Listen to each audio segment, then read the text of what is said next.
এই সবাই তো জানো কালকে আমরা ঘুরতে গিয়েছিলাম, আর ঘুরতে গিয়ে কতটা মজা তোমরা জানো। এই এত প্রচুর রোদ উঠেছে, আর এত রোদ উঠেছে ঘুরা মানে একজনের হাল নাই। তো যে জায়গায় গিয়েছিলাম 2 জোড়া করে ড্রেস নেওয়া হয়েছিল, আর কালকে ঘুরার মজাটা আজকে এই দেখো দেখতেই পাচ্ছ এতগুলো কাপড় নিয়ে খাই দিলাম। এখন এগুলো সব আজকে ধুয়ে রাখতে হবে।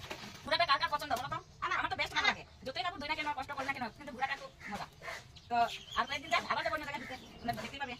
তো এখন দেখো তো বন্ধুরা, দেখো কোনো জায়গায় গেলে যে এত কাপড় ধোয়া বাইরে হয়, কিন্তু তোমরা অনেকেই জানো। তো দেখো আমি কালকে ধুতে গেছিলাম, আর আজকে দুনিয়ার কাপড় ধুতে দিতে আর মেলার জায়গা পাচ্ছি না, এইভাবে আমি মেলে দিচ্ছি। আর দেখো 2-3 বাড়িয়ে কিন্তু আমি গিয়ে মেলে দিচ্ছি, আর কত কাপড় ধুয়েছি দেখাই। তো ঘোরার মজাটা কিভাবে বাইরে কিন্তু দেখো, এদিকে তো মেলেছি আর এই বাড়িতে গিয়ে মেলে দিয়েছি, কিন্তু দেখাই চলো। দেখো রোদ্র নাই, রোদ্র চলে গেছে এদিকে।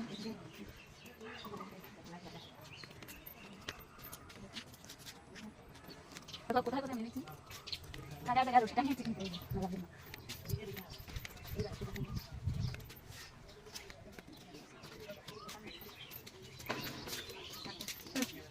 তো আজকে আমার দুবার স্নান করা হয়েছে, কারণ সকালে কাপড় ধুতে গিয়ে একটু বৃষ্টি, তো কাপড়টা ধুলাই, আর বৃষ্টিটা রোদ উঠেছে তাই ভাবলাম কাপড়গুলো ধুয়ে দিই। আর কাপড়গুলো ধুয়ে দিলে কিন্তু শুকিয়ে যায় সুন্দরভাবে, রোদ থাকলে বাইরে গেলে আর থাকতে পারলাম না, কাপড়গুলো ধুয়ে দিলাম।